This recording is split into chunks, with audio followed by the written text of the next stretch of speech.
511. Mag-ingat ka, maliit na lalaki. Payo ni Dustin sa banal na silkworm. Bilang tugon, ang divine silkworm ay tumango lamang ng ulo. Sa isang whoosh, nag-transform ito sa isang gintong liwanag at sumugod patungo sa malayong lambak. Si Dustin ay parehong naaliw at natulala habang pinagmamasdan ang banal na uod na silkworm na naglaho patungo sa abot tanaw sa isang hindi kapani-paniwalang bilis. Kung tutuusin, pagdating sa bilis, hindi man lang niya kayang makipagkompetensya sa husay nito. Nakaramdam si Dustin ng panatag sa napakabilis na bilis ng divine silkworm. Hanggat may kakayahan itong kumilos ng mabilis, madali itong makaiwas sa mga panganib dahil walang makakahuli nito. Let's go! Sabi ni Dustin sa maliit na Infinity Beast. Nakatayo ito sa balikat ni Dustin. Ang maliit na Infinity Beast ay kasing lakas ng divine silkworm pagdating sa lakas. Kaya pinalabas ito ni Dustin para magkaroon ito ng pisikal na aktibidad. Kinuha niya ang maliit na Infinity Beast sa ilalim ng lupa at nagtungo sila sa lambak ng lahi ng Diablo. Nawasak ang lugar na ito dahil sa huling labanan na ginanap nito. Pero ngayon, bumalik na ang lahat sa dati. Ang sinaunang Forbidden Land ay may mahiwagang batas sa nasasakupan nito. Ang isang lugar ay maaaring automatikong maibalik sa dati nitong malinis na kondisyon anuman ang pinsalang natamo nito bago ito nawasak. Makalipas ang ilang sandali, sa wakas ay dumating na si Dustin sa pasukan ng lambak.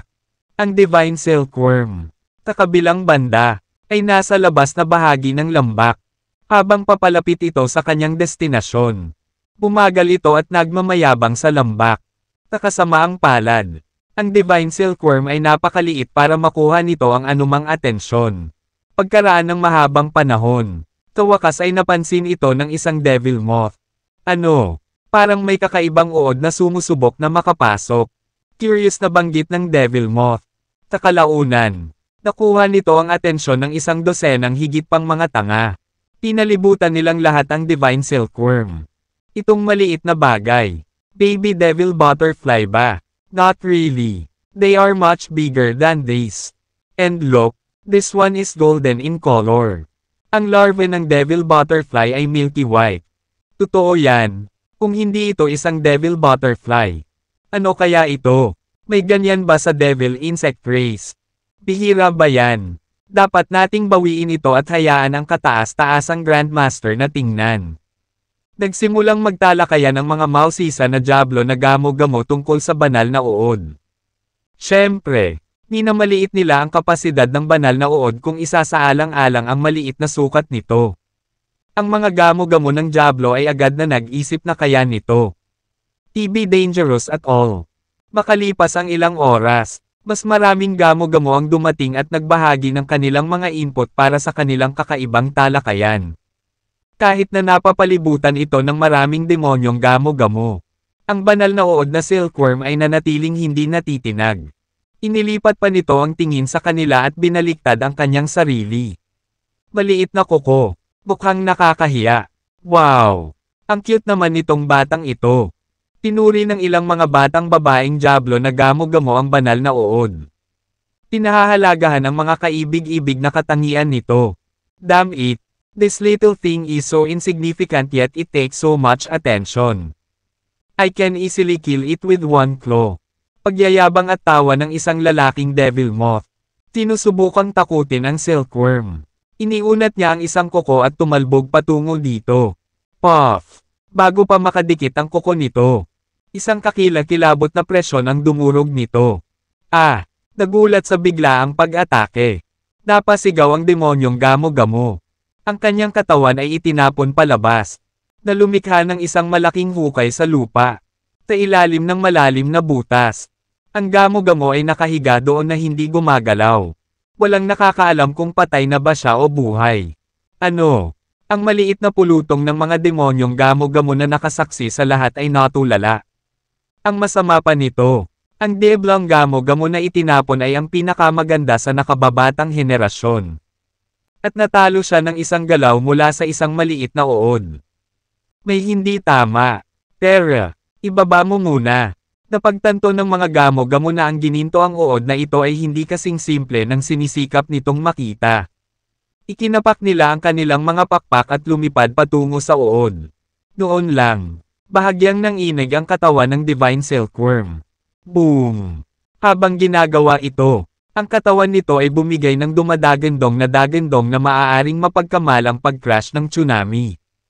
Ang dagandong ay umalangaw-ngaw patungo sa langit. At ito ay palakas ng palakas. Kung ano ang naramdaman. Parang nagwawakas na ang mundo. Ang mga layer ng sound wave ay kumakalat sa lahat ng direksyon tulad ng reverberating wave. Kasabay nito, ang Divine Silkworm ay pumutok din na may napakasilaw na liwanag. Sa paraan ng pagkislap nito, mas naging banal ang pakiramdam nito.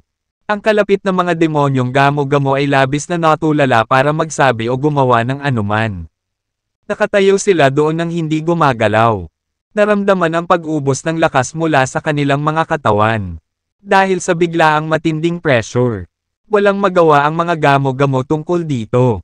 Pagkatapos ng pagpapakita ng kapangyarihan ng Divine Silkworm, lahat ng Diablo na gamo-gamo ay dumistansya sa kanilang sarili. At tiningnan ito ng may takot at pagpapasakop. Ang nangyari ay katulad ng isang langgam sa lupa na nakikipaglaban sa isang banal na dragon mula sa langit. Wala silang lakas ng loob na labanan ang Silkworm. Bukod dito, ito ay tila walang kinalaman sa lakas. Ito ay likas, bitik, bitik, bitik. Pagkaraan ng ilang sandali, ang lahat ng mga gamo-gamo ng demonyo ay nahulog sa lupa. Tatik at kulot na parang dumplings. Naparalisa sila sa pag-atake ng Silkworm. Nakailaliman ng lambak, sa loob ng banal na palasyo. Ano? Paano? Ito. Ano te? Grabing pressure. Habang umuugong ang kapangyarihan ng Divine Silkworm. Naramdaman ito ng Supreme Grandmaster ng Devil Moth Race. Dati siyang naglilinang sa banal na palasyo at ngayon. Bigla niyang iminulat ang kanyang mga mata. Tatakot sa matinding pressure. Nararamdaman niya na ang matinding pressure ay bumalot sa buong lambak. Sa katunayan, nararamdaman pa nga niya na nagsisimula ng mag-freeze out ang dugo sa kanyang katawan. Nang hihina, gusto niyang magmadaling lumabas at sumuko sa kakilakilabot na panggigipit. Ito ang pagsugpo sa kapangyarihan ng dugo ng ilang superior na nilalang. Imposible iyon. Gayunpaman, hindi maraming mga master ang makakagawa nito gamit ang kanilang kapangyarihan sa dugo. Gusto kong malaman kung sino ang Panginoong ito na may ganoong kapangyarihan ng dugo na dumating sa ating lugar. Nagmamadaling lumabas ng banal na palasyo. Ang kataas-taasang Grandmaster ay nagngangalit ang kanyang mga ngipin. Determinadong malaman kung sino ang may-ari ng gayong kapangyarihan. Sa isang iglap, ang kanyang mga mata ay nakatutok sa isang gintong uod sa di kalayuan. Agad niyang napagtanto na ang kakilakilabot na kapangyarihang panunupil sa kanya noon ay mula sa gintong uod na ito. Ang banal na uod na Silkworm ay naligo sa nakasisilaw na liwanag. Sagrado at matayog. Ang mga mapalad na ulap ay lumipad mula sa lahat ng direksyon na may dakilang kamahalan. Para bang lahat ng nabubuhay na nilalang sa mundo ay luluhod kapag nakita ito. Oh, Diyos ko! Ay, ito ba? Ang Supreme Grandmaster ng Devil Moth Race ay namangha dahil sa hindi paniniwala. Nakanganga siya sa Silkworm na iniisip ang maalamat at nakakatakot na pag-iral nito. Ang banal na Silkworm.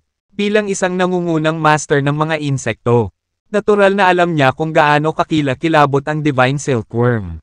Ito ay ang hari ng mga insekto, na nagbigay ng mga utos sa lahat ng mga insekto sa mundo. Ang banal na uod na Silkworm ay may ganitong awtoridad dahil madali nitong supilan ang anumang insekto sa pamamagitan ng likas na kapangyarihan nito sa dugo. Bang! Ang Divine Silkworm ay tumitig pabalik sa Supreme Grandmaster. Napansin nito na ang matandang gamo-gamo ang pinakamakapangyarihang nilalang sa lambak. Bush! Ang Divine Silkworm ay muling nag-transform sa isang gintong liwanag at dumiretso patungo sa Supreme Grandmaster. No! I can't believe it. I will never surrender to anyone. Ang kataas-taasang Grandmaster ay petrified. Hindi pinansin ang lahat. Tumalikod siya at tumakbo palayo. Talaga? Ganyan ba talaga kitikot ang batang ito? Sa pagmamasid mula sa ilalim ng lupa. Si Dustin ay lubos na natigilan na ang banal na silkworm ay ganito kalakas at maimpluwensya. Masasabing nakakamatay at nakakakilabot ang takbo ng Devil Moth Grandmaster sa tuwing ginagalaw niya ang kanyang katawan. Gayunpaman, hindi siya tugma sa Divine Silkworm na tila mas mabilis pa. At higit pa sa bilis na iyon. Ang lahat ng mga insekto ay nadama na pinigilan sa loob ng mismong dugo na dumaloy sa kanila sa harap ng banal na silkworm. Naramdaman ng Devil Moth Grandmaster na nanlamig ang kanyang dugo at ang kanyang katawan ay nawalan ng lakas kapag kaharap ang banal na uod. Ang kanyang lakas na sinasabing makapangyarihan ay mahirap gamitin. Kaya naman nabawasan ng husto ang kanyang bilis at kakayahan. Hindi nagtagal ay naabutan ng Divine Silkworm ang Grandmaster ng Devil Moth at hinawakan ang ulo nito sa bilis ng kidlat. Bang! Ang banal na uod na silkworm ay nagtaas ng isang maliit na kuko at pinasadahan ito sa ulo ng Grandmaster ng demonyong gamo-gamo. Nagkaroon ng malakas na putok nang bumagsak ang Devil Moth Grandmaster sa lupa. Nanginginig ang kanyang espiritual na kaluluwa sa loob niya at naramdaman niyang nag-aapoy ito na parang sesubog na. I surrender. Don't kill me. I will serve you as your man. Sa ilang sandali bago ang kanyang kamatayan. Ang Devil Moth Grandmaster ay walang ibang naisip kundi ang desperadong umiyak at magmakaawa para sa kanyang buhay. Ang makapangyarihang Devil Moth Grandmaster ay nagmamakaawa na tumingin sa banal na uod na tumataas sa kanyang nakatatakot na anyo. Itinigil ng Divine Silkworm ang pag-atake nito at itinapat ang sakong nito sa ulo ng Grandmaster ng demonyong gamo-gamo. Halika rito, kayong lahat, ipakita ang inyong paggalang sa kanyang kamahalan. Ang panawagan ng Devil Moth Grandmaster para sa iba pa niyang lahi ay napigilan mula sa kung saan ang kanyang ulo ay pinilit sa lupa. Nakakahiyang makita ang kanilang Panginoon na tinatrato na parang dumingunit ang lahat ng Diablo na gamo-gamo sa lambak ay nag-alinlangan lamang sa maikling sandali. Lahat sila ay lumipad sa wakas kahit na ang ilan sa kanila ay nag-alinlangan ng mas mahaba kaysa sa iba. Isang karangalan na makilala ka. Kamahalan. Ang lahat ng nanginginig na mga gamo-gamo ng demonyo ay mapagpakumbabang ibinaba ang kanilang mga ulo sa lupa. Walang sino mang nang-ahas na gumawa ng hakbang sa labas ng linya baka ito ay dapat gawin na sila ay sinusubukang sumuway. Ang nakakatakot na aura mula sa Divine Silkworm ay sapat na upang ang bawat Diablo na gamo-gamo ay matakot at matakot para sa kanilang buhay. Ito ay karaniwang kaalaman para sa lahat ng mga uod na ang banal na silkworm ay ipinanganak upang maging hari ng lahat ng mga insekto at siya ay sinadya upang mamuno. Ang pagsunod na ipinakita ng mga demonyong gamo-gamo ay hindi peke dahil talagang naniniwala sila na ang banal na uod na silkworm ay kanilang hari at kaya walang pagtutol sa kanilang mga puso. Katulad ng pakiramdam ng mga karaniwang tao nang bigla nilang makita ang emperador. Common sense na ang mga karaniwang tao ay sumuko sa emperador. At kusang loob silang sumuko. Dingid sa kaalaman ng mga insekto. Sa ilalim mismo ng lupa kung saan sila nakaluhod ay si Dustin na nagulat at natuwa sa mga pangyayaring kanyang nararamdaman. Mukhang kayang utusan ng banal na uod ang lahat ng mga insekto. Ang alamat na ito ay totoo. Ibinasura ni Dustin ang mga pagdududa na nasa puso niya. Dahil ang mga demonyong gamo-gamo ay masunurin lahat sa banal na uod. Wala nang dahilan si Dustin para mag-alinlangan. Siya ay tumakbo palabas ng butas at sa isang kisap mata at lumitaw sa lambak. Ano? Lahat ng Diablo mouth-snap upang tumingin sa kung saan Dustin hindi inaasahang lumitaw. Ikaw kasi yung lalaking yun. Umalangaw-ngaw sa lambak ang boses ng Devil Moth Grandmaster habang siya ay sumisigaw ng galit. Malakas ang kanyang pananaw at nakilala niya si Dustin sa isang segundo lang. Ito ang taong pumasok sa banal na palasyo at nagnakaw ng malaking bilang ng mga kayamanan sa ilalim ng kanyang ilong noong nakaraang pagkakataon. Bush! Nagkaroon ng kislap ng gintong liwanag nang bumalik ang banal na uod sa balikat ni Dustin. Ang mapagmataas na tingin na ipinadala nito kay Dustin at ang mapagmataas na paraan ng pag-angat ng ulo nito ay malinaw na mga senyales na ipinagmamalaki nito ang sarili. Halatang halata na gusto ng uod na purihin ito ni Dustin at mas lalo itong nasasabik sa pangalawa. Iyon ay napakatalino. Nakita ito ni Dustin na parehong masayang maingay at medyo katawa-tawa. Siya ay, teka, binata. Kaibigan ka ba ng kanyang kamahalan? Ang Divine Silkworm.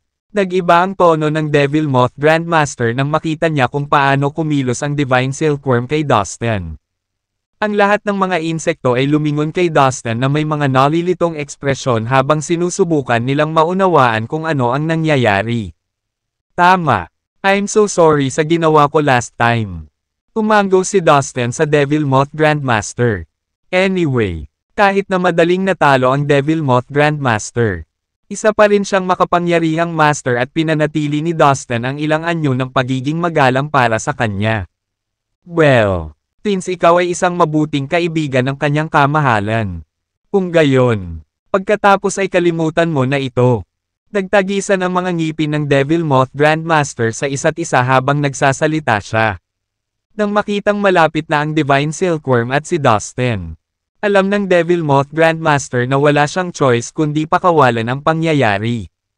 Kung gayon, lumipat tayo sa susunod nating target. Lumingon si Dustin para kausapin ang Divine Silkworm. Sa ilalim ng utos ng banal na Silkworm, isang malaking grupo ng mga Devil Moth ang sumunod kay Dustin habang papunta sila sa pugad ng susunod na lahi ng insekto. Ang Divine Silkworm ay nagbigay ng kanyang banal na kapangyarihan at pumalit sa isang lahi ng insekto pagkatapos ng isa pa. Inaasahan lang na maraming makapangyarihang individual sa bawat lahi ng insekto. Lalo na ang mga Supreme Grandmaster na iyon. Ang kanilang lakas ay sapat na upang iwan ang mga tao na mahina sa tuhod. Gayunpaman, nang silang lahat ay humarap sa banal na uod, lahat sila ay pinigilan ng likas nitong banal na aura. Tinuri na ni Dustin ang mga karera ng insekto noon at alam na niya ang tungkol sa pamamahagi ng kanilang mga puwersa. Sa makatuwid, kinuha ni Dustin ang kanyang banal na silkworm upang sakupin muna ang mahihinang karera. 2 araw lang ang inabot nila.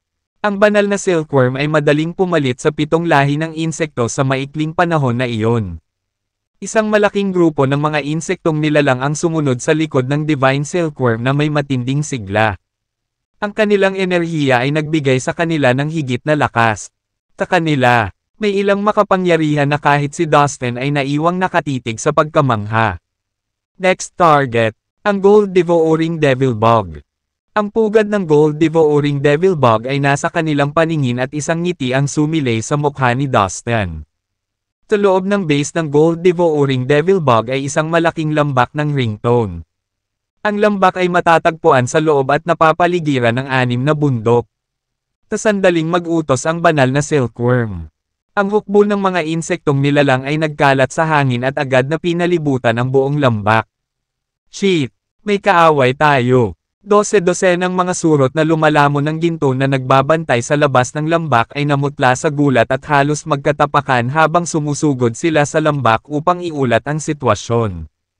Halos hindi na nila natapos ang kanilang ulat at pagkatapos ay sa susunod na sandali. 3 lumang surot na lumalamon ng ginto ang sumugod upang salubungin ang mga kaaway kasama ang isang malaking grupo ng mga surot na lumalamon ng ginto. Ang lumalamon ng ginto na surot ng demonyo ay isang malakas na lahi sa lahi ng demonyong insekto. Ang 3 matandang surot ng demonyong lumalamon ng ginto na namuno sa kanilang puwersa ay ang 3 pinakamataas na Grandmaster ng mga surot na lumalamon ng ginto. Galing ka rin sa lahing insekto ng Diablo. Bakit mo pinalibutan ang aming teritoryo? Ang 3 kataas-taasang Grandmaster ay mahigpit na sinipat ang lugar at laking gulat nila nang makitang karamihan sa mga kaaway na naglakas loob na palibutan ang kanilang lambak ay mula rin sa lahing insekto ng demonyo. Lalo silang ginulo ng iba't ibang lahi. Malapit nang makita si Dustin at ang Divine Silkworm sa loob ng makulay na kayeg ng malaking hukbo ng insekto. Napaka-unremarkable nila na tila hindi napansin ng 3 Supreme Grandmasters ang kanilang pag-iral. Tumahimik ka. Ngayon ay narito tayo kasama ng kanyang kamahalan. Ang banal na uod. Dapat mong sundin ang utos ng kanyang kamahalan. Ang Diablo Moth Grandmaster ay humakbang at iniluwa ang mga hinihingi ng kanilang hukbo. Napagtanto na niya ang dapat niyang gawin. Ang banal na uod na silkworm ay ang hari ng lahat ng mga insekto at sa gayon ay hindi isang kahihiyan na sumuko sa gayong banal na nilalang. Nararapat lamang na sumunod sa kanilang hari. Alam niya na ang banal na uod na silkworm ay maaga o huli ay masusupol ang lahat ng miyembro ng lahi ng demonyong insekto sa Ancient Forbidden Land. Mas mabuting lagyan ng mantikilya ang uod sa lalong madaling panahon at baka malagay pa siya sa isang mahalagang posisyon sa hinaharap. His Majesty, the Divine Silkworm. You old devil moth. What do you mean? Sino itong hanggal na silkworm? Paanong may karapatan itong hingin ang ating paggalang? Ang tatlong Supreme Grandmasters ng Gold Devouring Devil Bugs ay natigilan sa katapangan ng mga hinihingi. Tumahimik ka. How dare you be disrespectful to His Majesty? Alam mo ba na ang mga salitang iyon lamang ay magiging karapat-dapat sa iyo ng matinding kaparusahan? Ang Devil Moth Grandmaster ay malapit nang mabula sa galit habang sinisigawan niya ang tatlong pinakamataas na Grandmaster ng mga surot na lumalamon ng ginto. Tila na siya ngayon ay ganap na tapat sa ang Divine Silkworm. Kamahalan. Mangyaring bigyan ng utos na turuan ng sabay-sabay ang mga bastos na surot na ito. Magalang na tinitigan ng Devil Moth Grandmaster ang Divine Silkworm. Ano? Sa wakas ay napansin ng tatlong Supreme Grandmasters ng Gold Devouring Silkworm ang Divine Silkworm at tinitigan nila ito. Taglit ang mini-sized silkworm. Haha! Ano bang problema? Ikaw matandang demonyong gamo-gamo. Bakit ka nakikialam sa batang ito? May ginawa ba siya sa iyo? Ang isa sa mga Supreme Grandmasters ng Gold Devouring Devil Bugs ay hindi maiwasang mapatawa sa kalokohan ng sitwasyon. Damn it! Ito ay isang maliit na silkworm lamang. Ikaw matandang demonyong gamo-gamo. Ano ang kinakatakutan mo? Papatayin ko ito para sa iyo. Angal ng iba pang mga Supreme Grandmaster habang sumusugod siya patungo sa Divine Silkworm. Boom! Kasing kinang ng bituin sa langit. Ang banal na uod na silkworm ay kumikinang ng nakabulag. Nang walang babala, isang napakapangit na presyon ang bumaba mula sa langit. Agad nitong binalot ang Supreme Grandmaster ng Gold Devouring Devil Bug.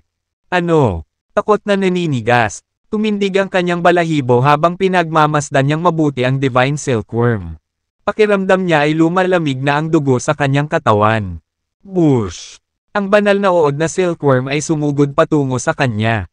Nag-iwan ng bakas ng nakakasilaw na liwanag sa mga landas nito.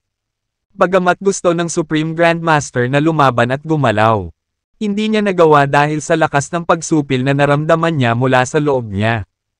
Ang paggamit ng lahat ng kanyang lakas ay magiging walang saysay. Bang! Sa pagsipsip ng pinsalang dulot ng Divine Silkworm. Ang pinakamataas na Grandmaster ng Gold Devouring Devil Bugs ay itinapon pabalik. Na para bang siya ay tinamaan ng kidlat. Ano ang nangyayari? Nasaksihan ang lahat ng nangyari. Ang dalawa pang kataas-taasang Grandmaster ay nagulat. Sa buong lahi ng demonyong insekto, silang tatlo ay itinuturing na pinakamalakas at pinakamakapangyarihan. Ano man ang kanilang katayuan, kinailangan ng silkworm ng isang solong hakbang upang ibagsak ang isa sa kanila. Ang gininto ang silkworm na ito ay lubhang kakaiba at makapangyarihan. Takbo! Hindi sila nagbibiro. The Divine Silkworm talaga. Ang kataas-taasang Grandmaster na itinapon sa wakas ay nakilala ang pagkakakilanlan ng kanyang kaaway. Ang banal na silkworm. Gulat sa takot at kaba. Nagkatinginan ang dalawa. Kinilala sila ng lahi ng demonyong insekto bilang tatlong pinakamataas na antas ng master sa kanila. Matagal na silang namuhay na may masaganang karanasan at kaalaman. Malinaw. Malalaman nila kung gaano kitikot at kakilakilabot ang Divine Silkworm. Pagkatapos ng lahat, ang banal na silkworm ay binilang bilang isang maalamat na hayop. Ang mga maalamat na hayop na tulad nito ay ipinanganak sa universo noong ito ay bagong likha. Katutubo silang pinalaki at binyansagang paborito ng langit at lupa. Kung ikukumpara sa mga banal na hayop na ito, ang mga halimaw sa Ancient Forbidden Land ay walang laban sa kanila. Ang banal na uod na silkworm ay maaaring magmukhang maliit at hindi mapag-aalinlanganan sa hitsura. Ngunit ito ay aktwal na ngayon sa ika-4 na antas. Bago ito tuluyang tumanda, ang Divine Silkworm ay kailangang dumaan sa 9 na beses ng kakunan. Isinasaalang-alang na ito ay nasa ika-4 na antas na ngayon. Ito ay dapat na napakalakas sa ngayon. Tumakbo. Nang maisip nila kung sino ang kanilang kinakaharap, Alam ng tatlong kataas-taasang Grandmaster na mas mabuting huwag na itong galitin pa at tumakas na lang. Sa isang alon ng maliit na kuko nito. Ang 7 kataas-taasang Grandmaster ng iba pang mga insekto ay sumugod sa tatlo. Hinabol at hinarang nila ang kanilang pagtakas. Patayin. Tulad ng tubig. Isang malakas na hukbo ng mga insekto ang sumugod mula sa lahat ng direksyon. Pinalibutan nila ang lahat ng miyembro ng surot ng demonyong lumalamon ng ginto. Bagamat totoo na ang nangingibabaw na gintong surot ng demonyo ay isang makapangyarihang lahi. Tila ay higit na nalampasan. Pagkatapos ng sunod-sunod na laban, wala na silang lakas para gumawa pa. Ang banal na silkworm sa kalaunan ay nagbigay ng kanyang banal na kapangyarihan. Sa ginawa nito, pinili ng tatlong kataas-taasang Grandmaster na magpasakop dito dahil nasa bingit na sila ng buhay at kamatayan. Sa pagsuko nila, napansin ni Dustin na ang banal na uod na silkworm ay nagbuhos ng gintong liwanag sa kanilang soul says. Kapareho ito ng ginawa nito nang ang mga kataas-taasang Grandmaster ng iba pang 7 uri ng mga insekto ay nasupil. Dahil gusto niyang malaman ang tungkol sa lakas ng Divine Silkworm. Nagpa siya si Dustin na personal itong tanungin ng palihim. Pinayuhan ng Divine Silkworm si Dustin tungkol sa pinagmulan nito ipinanganak ito sa lahi ng Divine Silkworm at ang lihim na pamamaraan na ginamit nito ay likas sa bloodline nito. Madali nitong makokontrol ang mga espiritual na kaluluwa ng lahat ng mga insekto sa pamamagitan ng gintong liwanag. Mula sa sandaling iyon, ang Divine Silkworm ay may kapangyarihan sa mga kataas-taasang Grandmaster. Kung sakaling magpasya silang suwian ang banal na uod. Madali nitong maputok ang kanilang espiritual na mga kaluluwa sa isang bahagi ng isang segundo. At sirain ang kanilang mga kaluluwa kasama nito. Napakakahanga-hanga niyan.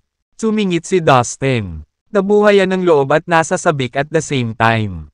Ang kataas-taasang Grandmaster ng mga insektong ito ay lahat ay may nakakatakot na malakas na lakas.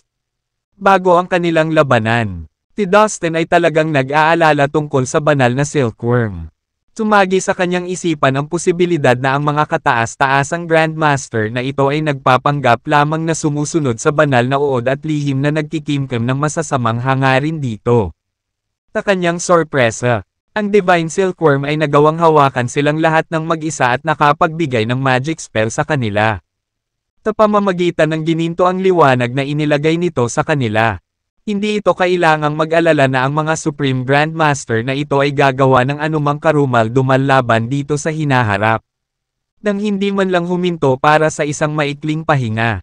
Naging abala si Dustin sa susunod na mga araw habang kinuha niya ang banal na silkworm upang supilan ang lahat ng miyembro ng lahi ng demonyong insekto. Kaya lang, ang Divine Silkworm ay talagang naging hari ng lahi ng demonyong insekto. Sa mga tuntunin ng pagpaparami. Ang mga insekto ay may napakalakas na kakayahan. Ang bilang ng mga miyembro sa lahi ng demonyong insekto ay mahigit 100 milyon. Lalo na ang mga demonyong langgam, ang demonyong lamok, at ang diablo ay lumilipad. Sila ay hindi mabilang umaaligid sa 10-10 milyon sa kanila. Ang banal na uod na silkworm ay nakinig kay Dustin. At ang mga nilalang ng lahi ng demonyong insekto ay nakinig sa banal na uod. Sa pamamagitan ng loika na ito, nasa ilalim ng kontrol niya ang lahi ng demonyong insekto. Great! Damn it! With the insect army in our side, no one will ever never provoke the immortal end world in the future. Nakaramdam ng sigla si Dustin sa malawak na kalawakan ng lahi ng demonyong insekto. Sa pamamagitan nila, kasama ang hukbo ng mahigit 100,000 magulong masasamang hayop dati. Ang immortal end world ay napakalakas. Walang mga mundo ang maglalakas loob na tumawid o pukawin ang immortal end world kung isasaalang-alang ang dami ng kapangyarihang taglay nila. Nagtataka ako kung nasaan ang 8 Stone Saints. Oras na para hanapin sila. Bulong ni Dustin. Nalaman niya na para maiwasan ang pagtugis sa lahi ng demonyong insekto. Itinago ng 8 Stone Saints ang kanilang mga sarili kasama ng iba pang espiritu ng banal na bato.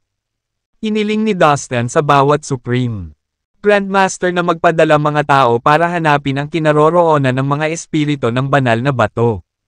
Pagkaraan ng 5 araw na pagtugis, May lumabas na balita tungkol sa kinaroroonan ng mga espiritu ng banal na bato. Nang marinig ito ni Dustin ay agad siyang nagmadali doon. Isang lugar iyon, ng mga gumugulong na kabundukan. May 12-dosenang malalaking bundok na nakakuros na parang malalaking dragon. Mula sa natutunan ni Dustin mula sa lahi ng demonyong insekto. Ang mga espiritu ng banal na bato ay nagtatago sa isa sa mga bundok na ito. Tinamahan ng lahi ng demonyong insekto. Itinakda ni Dustin ang kanyang paghahanap upang mahanap ang partikular na bundok na ito. Nagkaroon ng cornucopia ng mga bundok sa paligid. Sa kanila, karamihan sa kanila ay gawa sa mga bato. Tinabi na ang mga espiritu ng banal na bato ay matagal nang nagtatago sa isa sa mga batong bundok na ito. Ayon sa aming nalaman, ang mga batong bundok ay nawala ng laman. At sa loob nito ay maraming lugar sa ilalim ng lupa na nakatago. Ang mga espiritu ng maaaring tumira ang banal na bato sa palasyong ito sa ilalim ng lupa.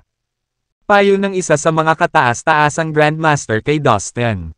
I see. Magpadala ng isang tao doon para tingnan.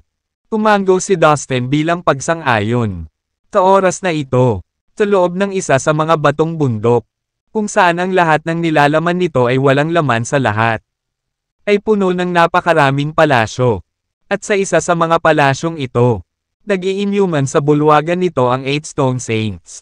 Ilang araw na silang nagtatago doon upang maiwasan ang pangangaso ng lahi ng demonyong insekto para sa kanila. Damn it! It appears that the devil insect race has already found us. Armies of the devil insect race are just outside. Papasok silang lahat dito. Isang espiritu ng banal na bato ang sumugod sa bulwagan ng biglang. Ano? Nagulat sa paghahayag na ito. Agad na tumayo ang 8 Stone Saints. Damn it! Hindi ako makapaniwala na nahanap na tayo ng lahi ng demonyong insekto. Si Wesley, isa sa 8 Stone Saints, ay sumingit. Sa kanila, siya ang mainitin ang ulo. Huwag kang mag-alala, mga kapatid. Pinakamainam na kumuha tayo ng ilang impormasyon tungkol sa ating mga kalaban bago gumawa ng pag-atake. Mungkahi ni Asa, ang pinuno ng mga ito. Hindi makalkala ang dami ng miyembro ng Devil Insect Race. And among them, there are lots of masters already. Judging the situation, we are sure outnumbered. We won't put up a good fight against them. Kung magpasya kaming lumaban ng direkta.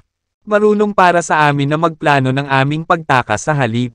Iminungkahi ni Willard. Sa 8 Stone Saints, siya ang pinakamatahimik at pinakamaparaan.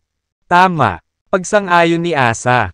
Sabay-sabay, ang 8 Stone Saints ay naglabas ng kanilang espiritual na pakiramdam upang hugasan ang lahat ng bagay sa kanilang paligid upang suriin ang kanilang paligid. Kung hindi lang sila nagmamadali sa kanilang inspection ay mapapansin na nila si Dustin na nagtatago sa mga miyembro ng Devil Insect Race. Ngunit minadali nila ang kanilang pagsusuri at hindi nakuha ng kanilang pangunawa ang kanyang presensya. Mukhang napaliligiran na ang lugar na ito ng mga puwersa ng lahi ng demonyong insekto. Kung gusto nating makaalis sa pagkakakulong, kailangan nating lumaban hanggang sa mamatay tayo. Ang tono ni Asa ay mas madilim kaysa sa mga libingan ng mga patay. Mukhang iyon na lang ang tanging paraan ngayon. Huwag tayong magmadali. Panatilihin ang ating lakas. Pagkatapos nating makawala sa pagkakakulong, mahahanap na natin ang ating dalawang Supreme Grandmaster. Hindi tulad ni Asa. Ang boses ni Willard ay kasing kalma ng isang mapayapang lawa sa isang maaraw na araw. Siya ay payapa at sigurado sa kanilang sitwasyon. Ang dalawang Supreme Grandmaster, ang pulutong ng mga espiritu ng banal na bato na nakapaligid sa kanila ay bumalik sa pagkabigla sa kanyang kawalang hanggan. The two Supreme Grandmasters have been in seclusion to cultivate themselves for hundreds of thousands of years. I don't think it's a good idea to disturb them. Maingat na sabi ni Asa at sinanay ang mga mata kay Willard. Wala nang ibang pagpipilian ang natitira. Ang lahi natin at ang lahi ng demonyong insekto ay walang iba kundi puro poot sa isa't isa ngayon.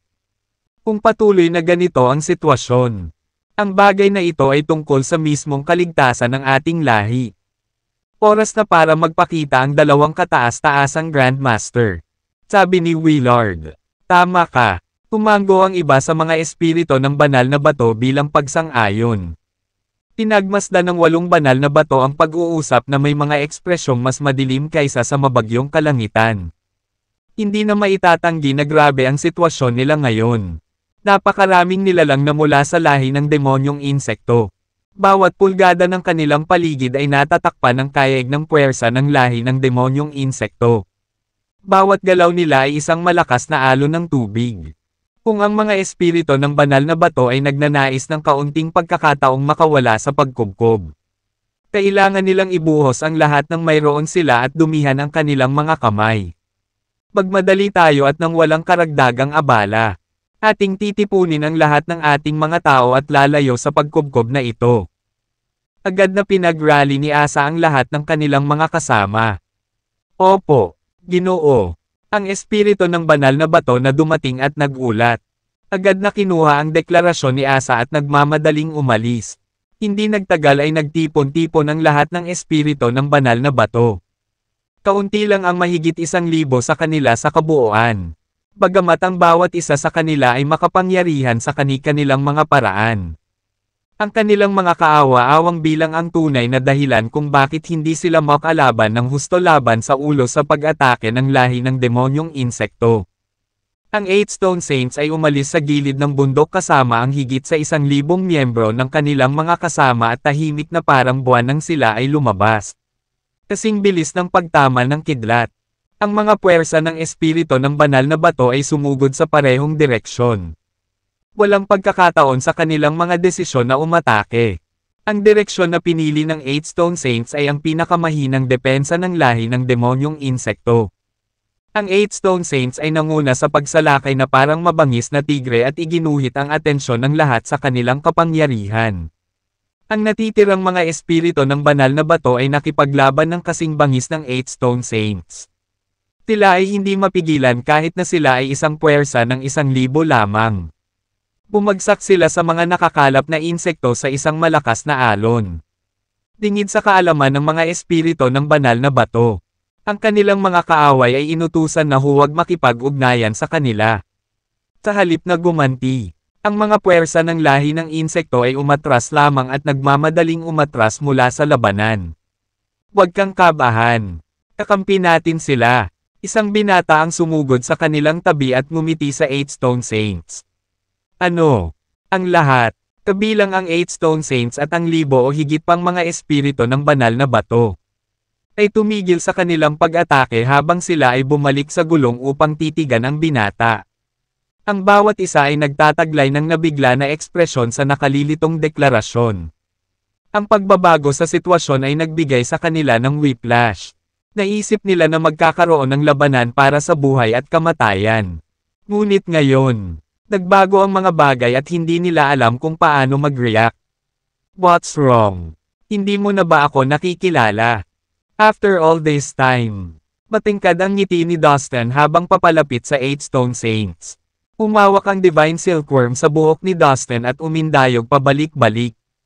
Parang batang nagsasaya sa swing. 1/3. Ang munting Infinity Beast na nakadapo sa kanang balikat ni Dustin ay pumipikit lang ng board at inaantok na mga mata sa kanila habang ito ay humihikab. Dustin, bakit ka nandito? Ang daming insekto dito. Anong ginagawa mo dito? Dustin, anong nangyayari? Naiwan ang lahat ng iniisip sa 8 Stone Saints habang nakatitig sila kay Dustin at ang tanging nailabas lamang nila ay mga hindi magkakaugnay na tanong. Huwag kang mag-alala. Kakampi natin ang lahi ng demonyong insekto. Wala kang dapat ikabahala. Ngumiti ng malawak si Dustin sa bawat isa sa kanila. Sa aming panig. Sa wakas ay tumigil ang 8 Stone Saints at tumingin sa kanilang paligid. Sa kabila ng kanilang pagsalakay kanina, wala ni isang miyembro ng lahi ng demonyong insekto. Kasama ang mga Supreme Grandmaster. Nagpadala ng mensahe si Dustin sa bawat isa sa 8 Stone Saints at inilarawan ang bawat hakbang na ginawa niya na humantong sa kanilang kasalukuyang sitwasyon. Nakita ko, tinitigan ng 8 Stone Saints ang nilalang na nakasabit sa balikat ni Dustin at nagpakawala ng mahabang buntong hininga na puno ng di masusukat na ginhawa. Sa lahat ng oras na ito, Ang Eight Stone Saints ay nagdala ng mga espiritu ng banal na bato kasama nila at nagtago palayo sa puwersa ng lahi ng demonyong insekto sa buong araw. Hindi sila naglakas loob na magpakita at namuhay ng miserable para lang manatiling ligtas. Hindi nila inaasahan na malulutas sa isang iglap ang krisis na halos ikinababahala nilang mamatay. Haha! Magaling! Dustin! Hammered tayo! Malakas na deklara ng masayang Eight Stone Saints. Sige! Iinom tayo hanggat gusto natin. Umalangaw-ngaw ang masayang tawa ni Dustin sa buong lambak. Masayang bumalik silang lahat sa gininto ang palasyo ni Reese at naglabas ng pinakamasarap na alak na mayroon sila para magkaroon ng napakasayang party. Sa matigas na pagpupumilit ng Eight Stone Saints, naging kapatid nila si Dustin. Dustin! Ang mga kontrabida mula sa Third Demonic World ay talagang mapot. Mapahamak sila. How dare they bully you?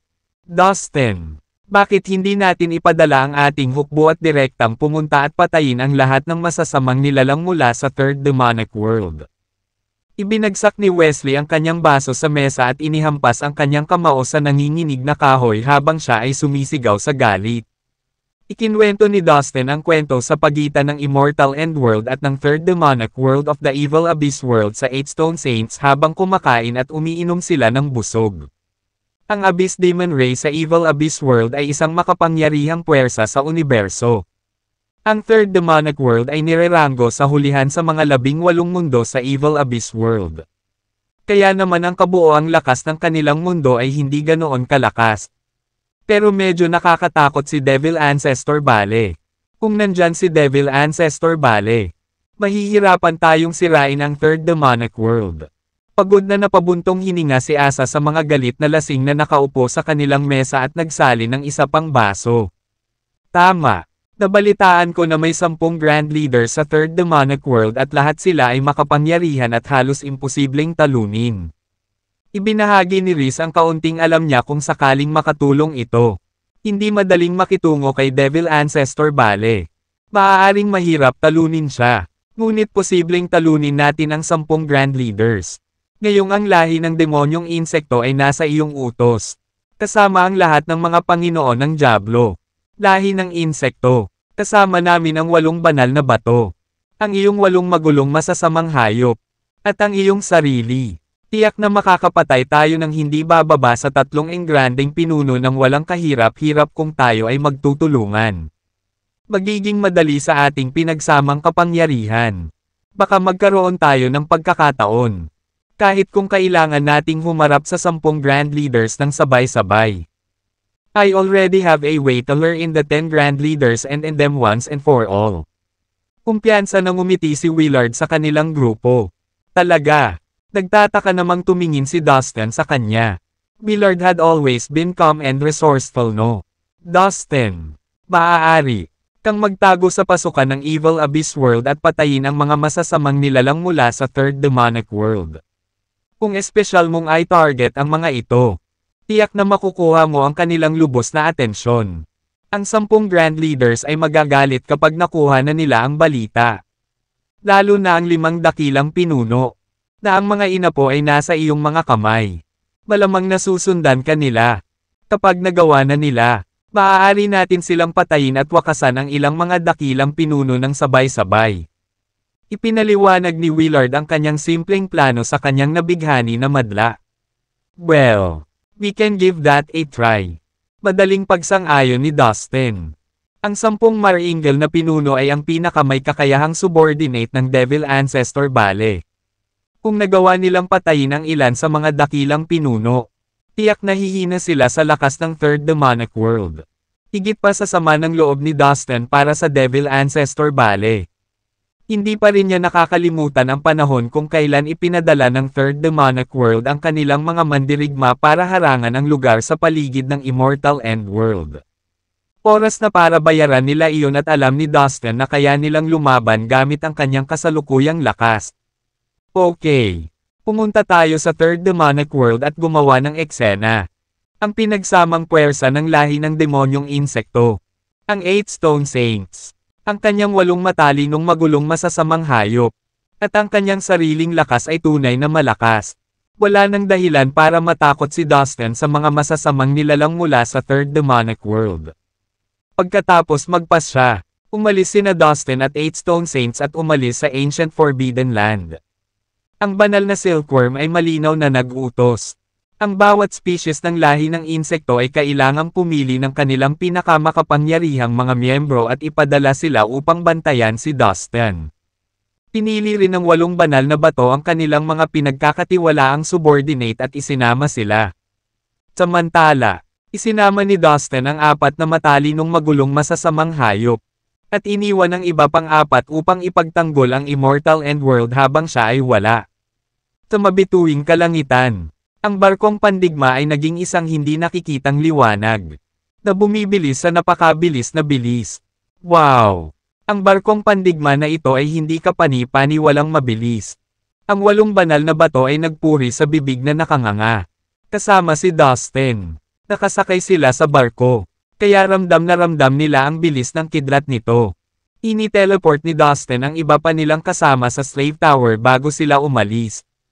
Ang paglalakbay mula sa Immortal End World hanggang sa Evil Abyss World ay medyo mahaba. Nakabutihang palad. Ang barkong pandigma ay sapat na mabilis upang makarating doon pagkatapos ng 10 araw.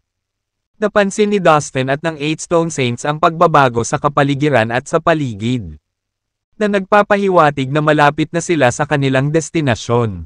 Master, ang Evil Abyss World ay naroon. Tingnan mo, malapit na tayo. Sabi ng isang masamang nilalang kay Dustin, na nakatayo sa tabi ng huli at nakatingin sa malayo.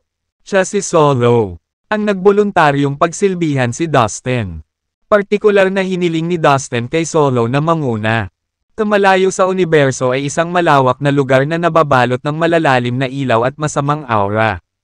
Maraming itim na bituin, natanggalan ng buhay at mga halaman, ang nakarating sa kanilang paningin. Sa gitna ng lugar na iyon ay isang napakalaking black hole. Amoy nito ang malakas na masamang aura na unti-unting bumulwak mula rito. Ang mga hiyawan ng masasamang nilalang ay lalabas sa butas na iyon. Habang ang mga paghihirap, sakit, at paghihirap ay nakaimbak sa loob nito. Ang black hole na ito ay ang pasukan sa Evil Abyss World. Ang Evil Abyss World ay isang napakalakas na mundo sa universo. Isa na kinatatakutan ng marami. Ito ay itinayo na may 18 bahagi. Ang bawat bahagi ay isang maliit na mundo sa kanyang sarili. At lahat ng maliliit na mundong iyon ay itinayo sa loob ng butas. Mula sa labas, ang mga mundong iyon ay pinangalanan ayon sa pagkakasunod-sunod ng kanilang mga establishmento katulad ng ang unang demanak na mundo, ang ikalawang demanak na mundo, ang ikatlong demanak na mundo, at iba pa. Ang huli ay, syempre, ang ika-18 demonic world.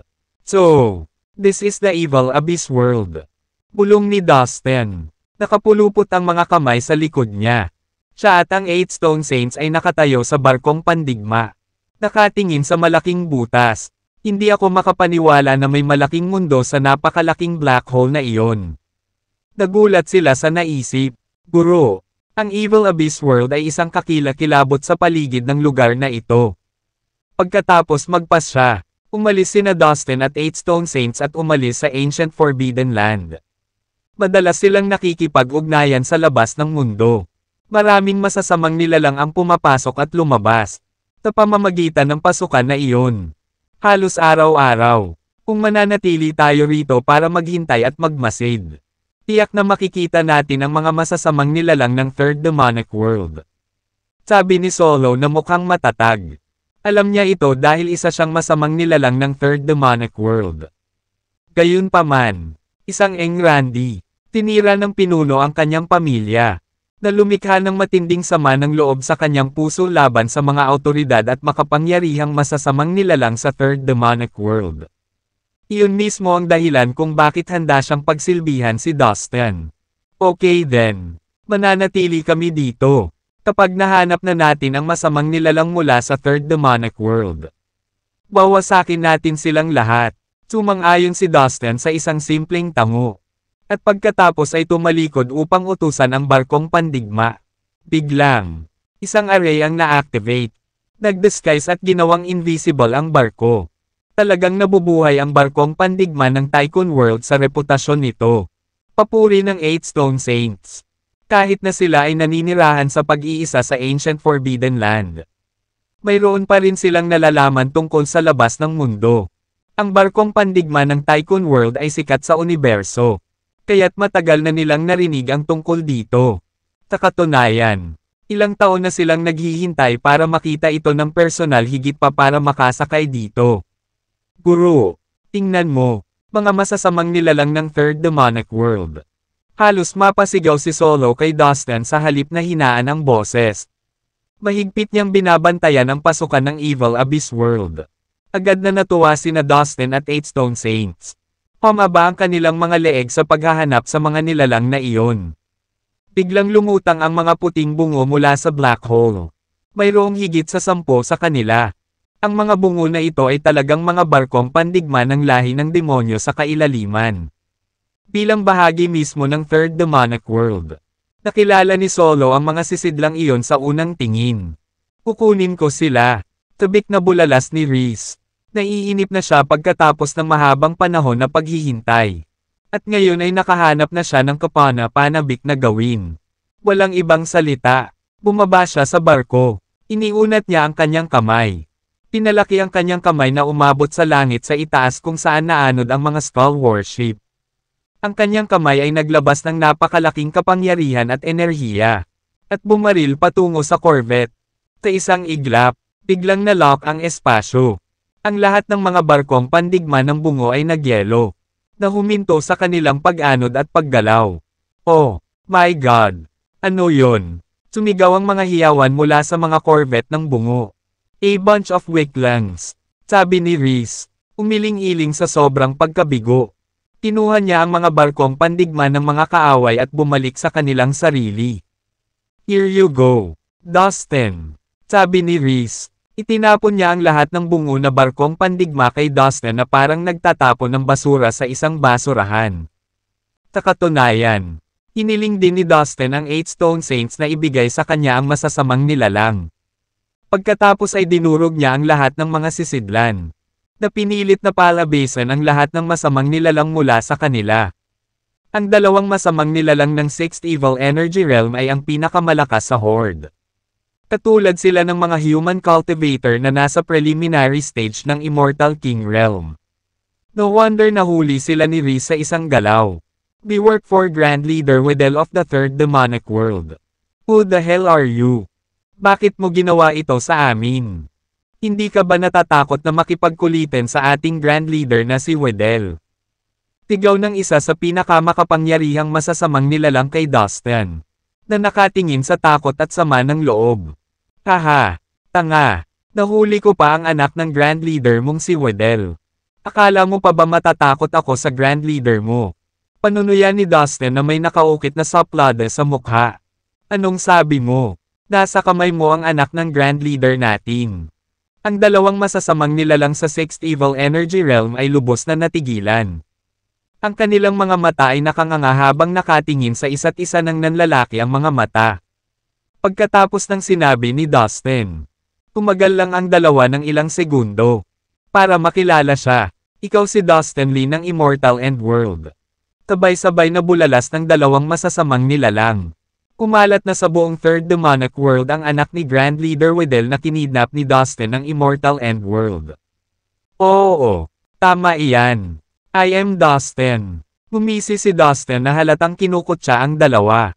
Sa pamamagitan lamang ng isang kaway ng kanyang kamay. Mabilis niyang naiteleport ang isang batang masamang nilalang palabas ng Slave Tower. Ang nilalang na ito, na may maapoy na pulang balat na bumabalot sa kanyang katawan, ay dugo ni Grand Leader Wedel. Nahuli siya ni Dustin sa North Dragon Badlands ng Ancient Celestial World. Let me go right this instant. Kung hindi, hindi ka patatawarin ng tatay ko. Tigaw ng batang masamang nilalang kay Dustin nang lumabas siya ng tore. Pinalis ni Dustin ang kanyang mga daliri at mabilis na pinutol ang isa sa mga braso ng nilalang. Dalhin ang brasong ito kay Grand Leader Wedel at sabihin sa kanya na ito ang regalo ko sa kanya. Utos ni Dustin sa isa sa mga masasamang nilalang sa 6th Evil Energy Realm habang inihagis ang braso ng batang masamang nilalang sa kanya. Hinawakan ng masamang nilalang ang braso. At tinitigan ito. Nagulat. Magwala ka. Tigaw ni Dustin. Hanggang noon ay bumalik sa kanyang katinoan ang masamang nilalang sa 6th Evil Energy Realm at tumakbo palayo gamit ang braso. Dustin. Teka lang. Hindi ka bibitawan ng tatay ko. I swear this to your grave. Galit na sigaw ng anak ni Grand Leader Wedel habang unti-unting nawawala ang anyo ng masamang nilalang. Ang gusto ko, pumunta sa akin ang tatay mo para makapaghiganti. Nakangiting sabi ni Dustin. Pagkatapos ay inilipat niya ang anak ni Grand Leader Wedel pabalik sa Slave Tower. Ipinadala rin niya ang lahat ng iba pang masasamang halimaw sa Diabolic Killing Needle. Ang karayom ay nasa sikretong silid ng ikasyam na palapag ng Slave Tower. Swoosh! Ang Diabolic Killing Needle na kanina patahimik ay nagising sa amoy ng sariwang dugo. Sa isang iglap, hinigop nito ang lahat ng masasamang nilalang. Mukhang ang Diabolic Killing Needle ay nangangailangan ng maraming enerhiya. No wonder it has been lethargic and not responding at all this whole time. It turns out it needed more energy for it to evolve. Mukhang maganda ang desisyon kung dumating. Dito, kailangan kong manghuli at bigyan ito ng mas maraming masamang enerhiya para makabalik ito sa trabaho sa perpektong pinakamainam na estado nito. Naisip ni Dustin. Samantala sa teritoryo ng Third Demonic World na pinamumunuan ng Grand Leader na si Wedel. Isang masamang nilalang sa 6th Evil Energy Realm ang dumating sa tarangkahan ng palasyo dala ang isang maapoy na pulang putol na braso na naputol sa saksakan ng balikat. Stop! This is the place where Grand Leader Wedel is cultivating. Bawal pumasok unless emergency or family kayo. Sabay na sigaw ng dalawang masamang nilalang na nagbabantay sa mga tarangkahan. May sasabihin ako kay Grand Leader Wedel. Napakahalaga nito. Pakisabi kay Grand Leader Wedel. Na gusto ko siyang makita. Sabi ng masamang nilalang ng 6th Evil Energy Realm. I don't think you are qualified to meet our Grand Leader. Masungit na sabi ng isa sa mga guard. Habang inilalayo ang tingin sa kanya na para bang isa siyang non-existent na langaw sa harapan nila. Nagsasabi ng totoo ang gwardya. Tanging ang mga nakarating na sa 8th o 9th Evil Energy Realm ang may karangalan na makilala ang Grand Leader.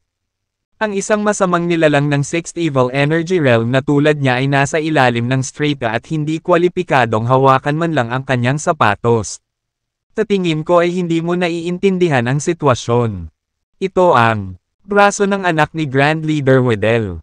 Sabi ng masamang nilalang ng 6th Evil Energy Realm sa takot na tono. Ano bang pinagsasabi mo? Ibig mong sabihin ito ang braso ng Young Master. Gulat na napatingin ang dalawang gwardya sa pulang braso na may mga sariwang patakpan ng dugo na tumutulo sa lupa na parang bagong hiwa. Mayroon lamang isang anak na lalaki si Grand Leader Wedel. At mahal na mahal niya ito. Kung may mangyari man sa kanya, babayaran ito ng buong mundo. Sandali lang. Pupunta ako at ipaalam kaagad sa Grand Leader. Sa wakas ay napagtanto ng dalawang gwardya kung gaano kaseryoso ang sitwasyon. Tumalikod ang isa sa kanila at sumugod sa madilim na palasyo sa likuran nila na kanilang binabantayan. Ilang sandali pa, isang malaking kamay na gawa sa masamang aura ang lumabas mula sa palasyo. Tinunggaban nito ang masamang nilalang ng 6th Evil Energy Realm at kinaladkad siya papasok sa palasyo sa pamamagitan ng lalamunan. Takot na takot ang masamang nilalang kaya nanginginig ang buong katawan niya na parang ahas.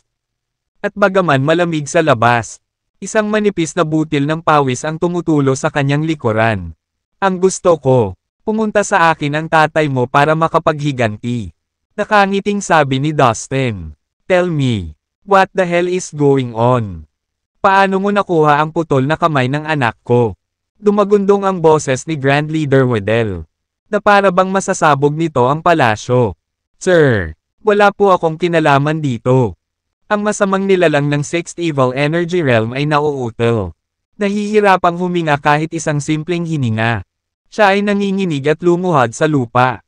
At hindi nang ahas na itaas ang kanyang ulo. Okay, calm down. Sabihin mo sa akin kung ano ang nangyari at huwag mag-iwan ng anumang mga detalye. Sabi ni Grand Leader Wedel na may baluktot na mukha habang pinipigilan ang kanyang galit. Ito ay si Dustin Lin mula sa Immortal End World. Agad na pinunan ng masamang nilalang ng 6th Evil Energy Realm si Grand Leader Wedel sa nangyari. Dustin Lin. Ang mga mata ni Grand Leader Wedel ay kumislap sa matinding galit at layuning pumatay. Dahil sa tunog ng pangalang iyon ay gusto niyang mawala ng kontrol at sirain ang anumang bagay sa kanyang paligid. Gusto niyang patayin si Dustin ngayon para mailabas ang kanyang nagpupunas na puot. Itinulak ni Dustin ang lahat ng kanyang mga butones at siya ay nagiging manipis sa pasensya. Hindi lamang sinira ni Dustin ang kanyang avatar ngunit naglakas loob din siyang kunin ang kanyang anak na bilanggo. Bukod pa riyan, pinutol pa ni Dustin ang braso ng kanyang anak at kumuha ng masamang nilalang para ibalik ito sa kanya. Gaano kaya siya katapang? Ito ay isang tuwiran at sinasadyang pagpukaw. Dustin, I swear with my life na hahatiin ko ang bungo mo. Umungol si Grand Leader Wedel sa pinipigilang galit. Tinalubong siya ng galit at hindi na niya ito nakontrol. Nagradiated siya ng apoy na umakyat sa langit at naglabas ng napakalaking init na agad na sinunog ang espasyo sa paligid niya. Humph! Dustin! Alam ko na mayroon kang ilang mga pakikipagsapalaran sa sinaunang Celestial World. Pinaamo mo ang ilang magulong masasamang hayop at isang malaking bilang ng mga hayop. Ngayon ay iniisip mo na magagawa mo ang anumang gusto mo sa Evil Abyss World gamit ang kanilang help. Well, think again. Ang 8 magulong masasamang hayop ay maaaring sapat na malakas para ilabas ang aking avatar. Pero wala sila kumpara sa akin. Masungit na sabi ni Grand Leader Wedel. Noong nakaraang pagkakataon, namatay ang avatar ni Grand Leader Wedel sa kamay ng 8 magulong masasamang hayop sa sinaunang Celestial World. Dustin, ngayong hindi ka na makapaghintay na mapatay mo ang sarili mo. Tutuperin ko ang hiling mo. Kinagat ni Grand Leader Wedel ang kanyang mga ngipin at nagdesisyon. Galit na patuloy pa rin sa kanyang katawan. Kaya naman, agad niyang tinipon ang isang grupo ng masasamang nilalang. Palihim silang umalis sa Third Demonic World at nagtungo sa pasukan ng Evil Abyss World. Hindi nang ahas si Grand Leader Wedel na kumilos sa publiko dahil nakatanggap siya ng mga utos mula sa Devil Ancestor Bale. Wala sa 10 Grand Leaders ang pinayagang umalis sa Third Demonic World. Gayunpaman, nagpasya siyang tanggapin ang mga bagay sa kanyang sariling mga kamay. Masyado siyang galit na maghintay ng pahintulot. Kaya naman, kinailangan niyang manatiling mababa. Samantala, sa kabilang panig ng pasukan, ang barkong pandigma ni Dustin ay lumulutang malapit sa pasukan ng Evil Abyss World nang hindi nakikita at palihim na naghihintay ng ilang aksyon. Mahigit kalahating araw na ang lumipas. Mukhang hindi nakuha ng Grand Leader na si Wedel ang pain. Sa tingin ko dapat nating putulin ang kabilang braso at binti ng kanyang anak at ipadala ito sa kanya. Baka iyon ang mag-udyok sa kanya sa pagkilos. Sa ganoong paraan, hindi ko akalain na mapipigil niya ang kanyang galit. Baka masiraan lang siya ng bait. Nag-usap-usap ang 8 Stone Saints. Do you think our plan has failed to work? Medyo nadismaya si Dustin. Noon pa lang ay may magandang balita si Dustin. Naramdaman niyang may demonyong avatar niya. Matagumpay na pinagkadalubhasaan ang ika-6 na yugto ng World Sealing Tubod Magic. Ang World Sealing Tubod Magic ay isang makapangyarihang evil secret skill na nahahati sa 10 antas. Nagtataka ako kung ano ang kaya nitong gawin pagkatapos na makabisado ang ika-6 na yugto ng kasanayang ito. Kung isa sa alang-alang bago na ito ay medyo mabigat pa rin. Umaasang naisip ni Dustin. Makalipas ang 1 oras, nagpakita ng kasiyahan sina Dustin at ang 8 Stone Saints matapos mapansin ang ilang paggalaw at kaguluhan patungo sa pasukan na kanina pa nilang tinitiktikan. Sabay na napalingon si Dustin at ang 8 Stone Saints sa pasukan ng Evil Abyss World. Nakatayo si Solo sa deck ng barkong pandigma. Nakatutok ang kanyang mga mata sa pasukan ng Third Demonic World. Guro, ang mga masasamang nilalang ng ikatlong demonic na mundo ay paparating na dito. Sabi niya kay Dustin. Ang gamulong na demonyong aura ay bumulwak mula sa pasukan sa Evil Abyss World. Isang indikasyon na papalapit na ang mga masasamang nilalang na talagang makapangyarihan. Maraming mga puting bungo na barkong pandigma ang lumitaw sa pasukan. Mayroong hindi bababa sa ilang libo sa kanila. Alam ni Grand Leader Wedel na si Dustin ang may 8 magulong masasamang hayop at isang malaking grupo ng mga halimaw sa ilalim ng kanyang utos kaya hindi siya nakipagsapalaran. Ginagawa niya ang lahat ng kinakailangang pag-iingat. Sa makatuwid, upang makuha ang tagumpay, kinuha niya ang halos kalahati ng kanyang mga tauhan kasama niya. Ipinakita rin nito na determinado siyang kitilin ang buhay ni Dustin. Sa loob ng isang segundo, maraming barkong pandigma ang nagsisiksikan sa isang malaking lugar malapit sa pasukan. Great! Oras na ng palabas. Gumisi si Dustin habang nakatingin sa mga skull warship. Habang dumarami ang masasamang nilalang, mas masaya siya. Iyon ay dahil ang mga masasamang nilalang ay maaaring magbigay ng diabolic killing needle ng masamang enerhiya. Kaya kung mas marami sila, mas magiging masaya ang party. Sa sandaling iyon, uminto ang puting bungo ng mga barkong pandigma sa universo. Isang pulutong ng mga masasamang nilalang ang sumugod sa bawat skull warship. Lahat sila ay nakasuot ng mga sandata ng militar, na may mabangis na hitsura sa kanilang mga mukha. Nagbigay sila ng isang masamang, agresibong aura. Sa isang kisap mata, ang espasyo sa paligid ng pasukan ay napuno ng masasamang nilalang. Isang matangkad na nakakatakot na masamang nilalang na may pulang apoy ang mayabang na lumabas mula sa pinakamalaking barkong pandigma na may bungo. The Maringal na lumalabas sa barkong pandigma na parang isang Diyos. Ito ay walang iba kundi si Grand Leader Wedel. Lumipat ang kanyang tingin sa kalapit na espasyo. Bigla niyang itinoon ang kanyang mga mata sa direksyon kung saan naroon ang barkong pandigma ni Dustin sa hindi makapaniwala at sariwang galit. Tumingin si Grand Leader Wedel sa direksyon kung saan napadpad ang invisible warship ni Dustin. Ang isang dakilang pinuno ay talagang kapansin-pansin.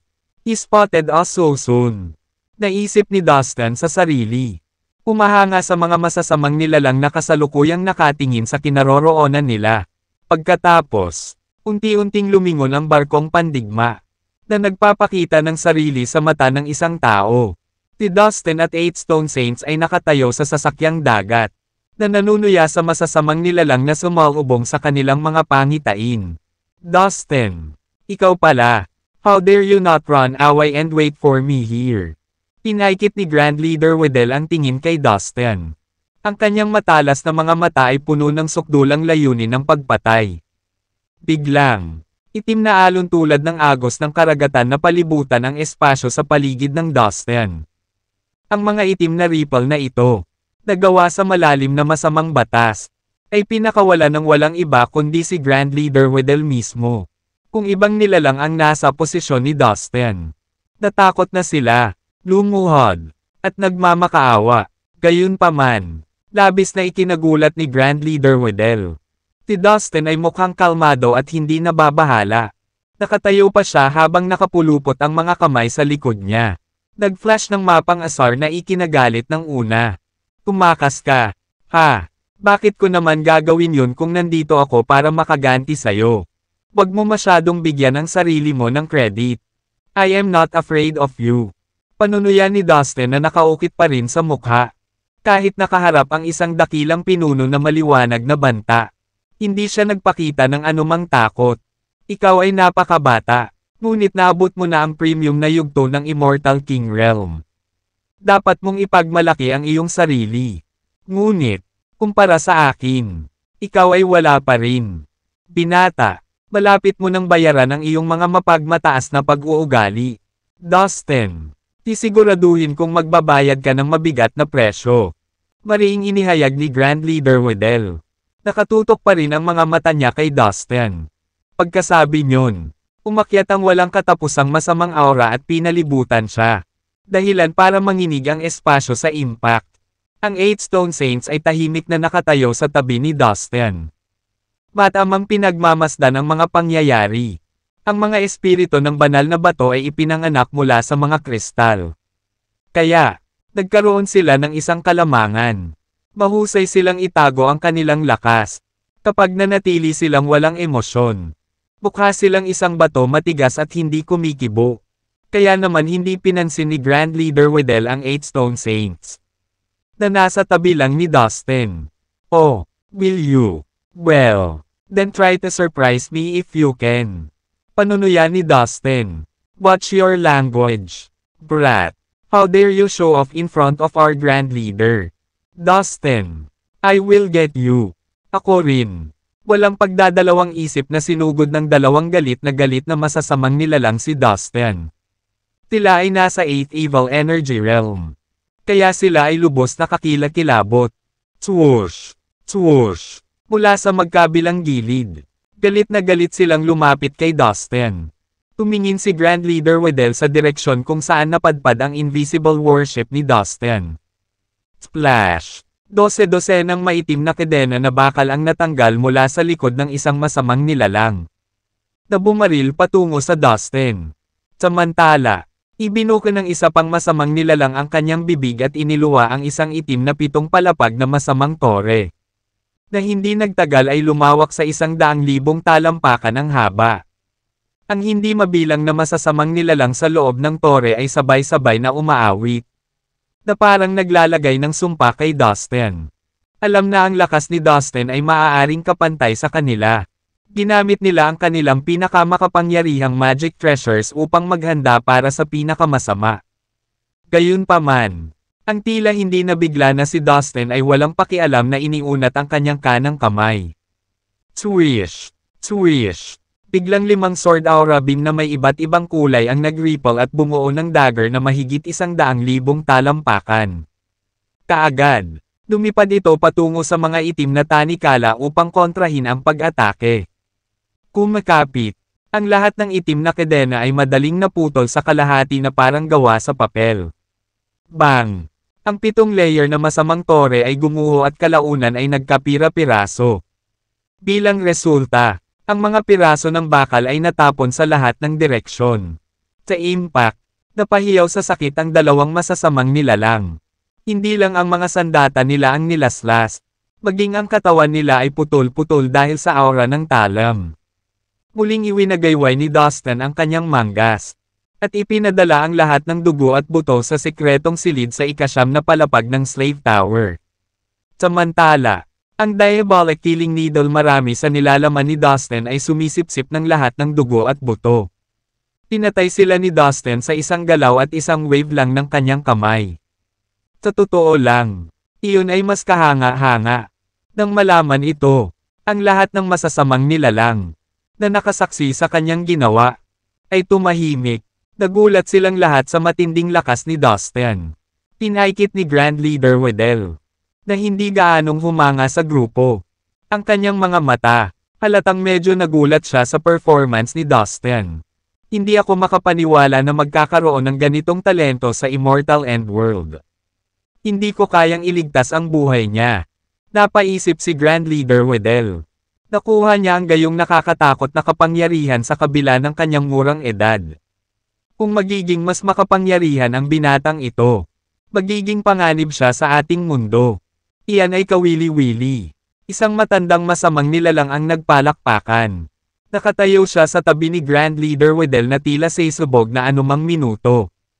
Sir, let me deal with him. I'd like to see what this human brat has got. Habang nagsasalita siya, ang matandang masamang nilalang ay kumpiyansa na lumapit kay Dustin. Mag-ingat ka, malakas ang bastos na ito. Babala ni Grand Leader Wedel. Wala siyang intensyon na harapin ang sarili ni Dustin dahil napagtanto niyang walang kapantay ang huli sa kanya.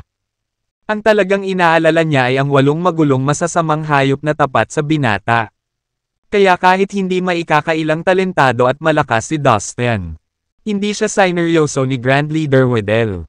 Naisip niya na 8 magulong masasamang hayop ang mas kwalipikadong maging kalaban niya kaysa sa taong brat.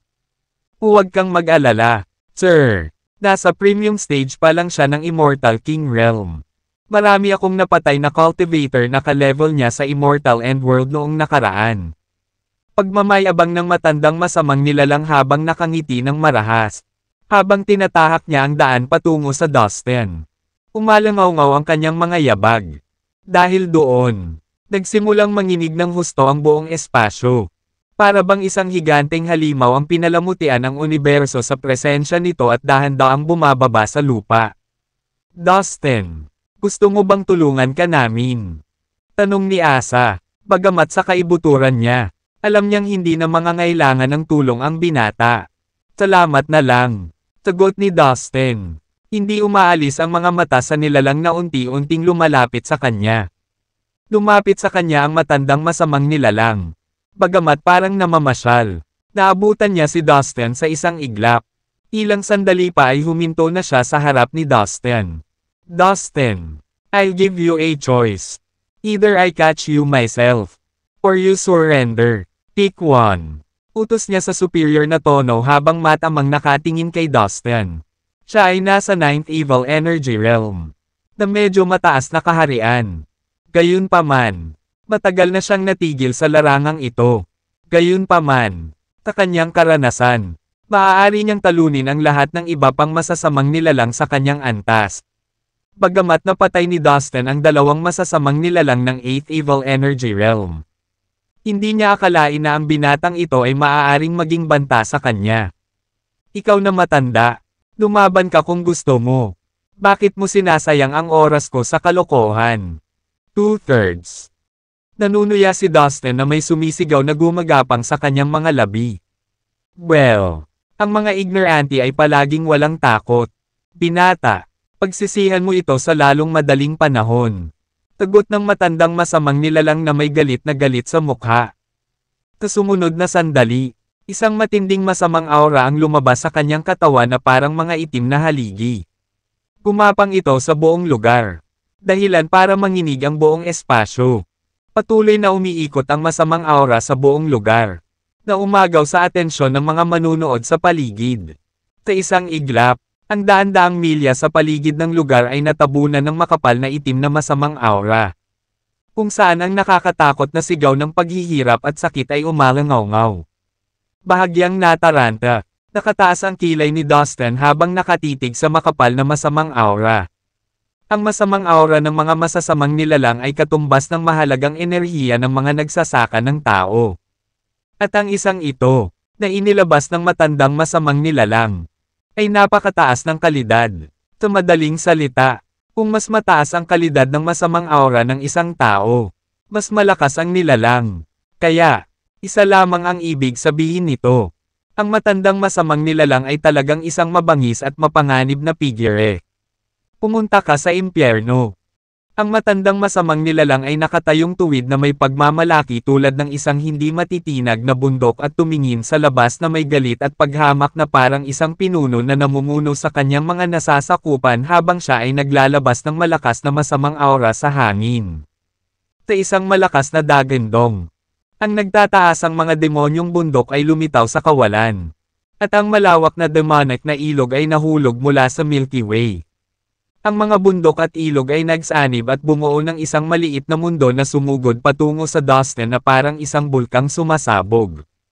Ang buong mahiwagang pag-atake ay isang demonyong maliit na mundo na nilikha ng isang mahiwagang lihim na kasanayan, na maaaring bitag ang kaaway sa maliit na mundo at dahan-daang lipulin sila habang sistematikong nananaig sa kanila. Inilabas ni Dustin ang Pot of Chaos at pinalutang ito sa itaas ng kanyang ulo. Ang mga butil ng makapangyarihang gas ay nahulog na parang talon na tumakip sa kanyang buong katawan na nagbibigay ng proteksyon na takip. Ang makapangyarihang gas ay kasing bigat ng isang bundok, at maaaring gamitin bilang mekanismo ng pagtatanggol laban sa mahiwagang maliit na mundo at ito ay napakabisa. Isang itim na baluti ang lumitaw sa katawan ni Dustin. Ito ang mismong baluti na ginawa ni Devil Ancestor Bale para sa kanyang pinakamamahal na apo na si Derek.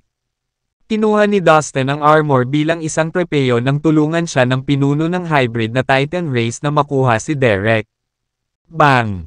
Sumuntok si Dustin at ang mga masasamang bundok at ilog ay sumabog sa hangin na agad na nagkawatak-watek sa mga maliliit na particle na parang hindi kailanman umiral.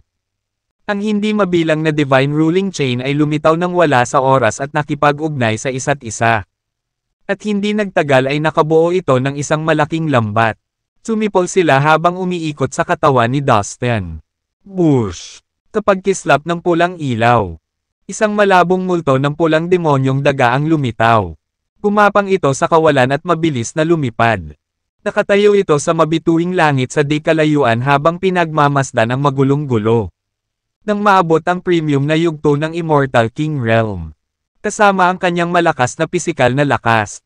Si Dustin ay itinuturing na ngayon na isang dalubhasang master martial artist. Maaari na niyang gamitin ang lihim na kasanayan ng pulang demonyong daga na napakalakas. Lalo na sa mabilis nitong pagtagos. Higit pa rito, ang kasanayan sa paggalaw ng katawan ni Dustin ay isinama sa invisibility skill. Ang Dragon Lightness, ang pamana ng tatlong-legged Golden Crow. Ang spatial na kapangyarihan at iba pang malalim at makapangyarihang mga kasanayan. Pumunta ka sa impyerno. Ang matandang masamang nilalang ay nakatayong tuwid na may pagmamalaki tulad ng isang hindi matitinag na bundok at tumingin sa labas na may galit at paghamak na parang isang pinuno na namumuno sa kanyang mga nasasakupan habang siya ay naglalabas ng malakas na masamang aura sa hangin.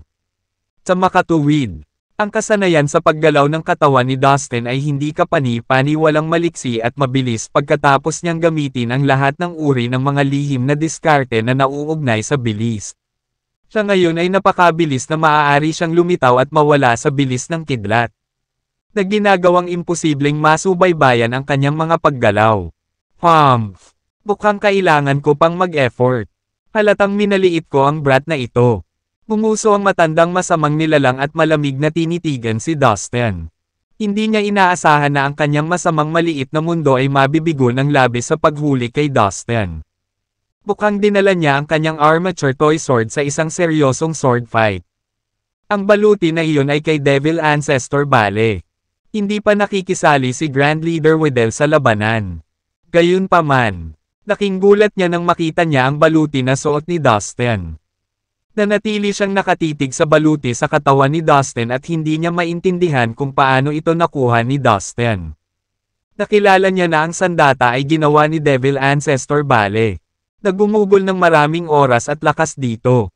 Ang baluti ay kilala at maaaring makilala ng sinuman mula sa Third Demonic World. Isa rin itong napakalakas na magic treasure.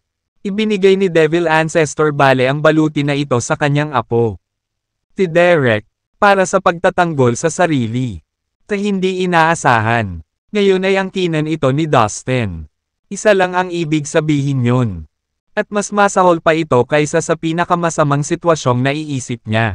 Matanda, sabi mo pagsisisihan mo ako. Well, kung iyon lang ang magagawa mo, dapat kong sabihin na hindi ako humanga. Kung mayroon man, labis akong nadidismaya sa iyong pagganap sa ngayon. Nagkusa si Dustin na maglunsad ng opensa at umaban. Kumaway ang kanyang kamay. Na-activate niya ang 5-element sword aura.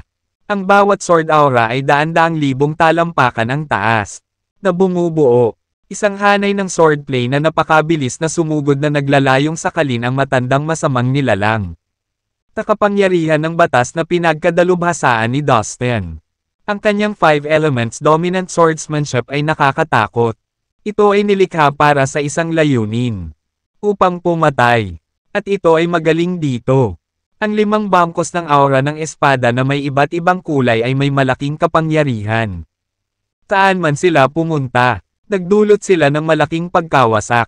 Ang lahat ay natatakpan ng mga debris habang ang mga sunod-sunod na mini na pagsabog ay narinig habang ang buong lugar ay natatakpan ng uling na ibinubuga mula sa usok na nagtatapos. Isang pagsabog ang umalangaw-ngaw sa hangin habang si Dustin ay gumawa ng selyo ni Buddha gamit ang kanyang mga kamay. At ang maliwanag na ilaw ng Buddhist ay lumabas sa kanyang katawan. Ito ay isang liwanag na tumagos sa retina na nagpapapikit ng mga mata dahil sa takot na mabulag. Sa pamamagitan ng surge ng nakasisilaw na liwanag ng Buddhist, lumitaw ang isang matayog na gintong arhat. Nakaupo siya ng tuwid sa ibabaw ng isang USA. At ang kanyang mga mata ay nagniningning. Ang nakabubulag na ilaw ng Budista ay nagpamukha sa kanya na maharlika at maringal. Ipinakita na ngayon ni Dustin ang 18 Arhat Formula. Kabisado na ni Dustin ang lahat ng galaw ng 18 Arhat Formula.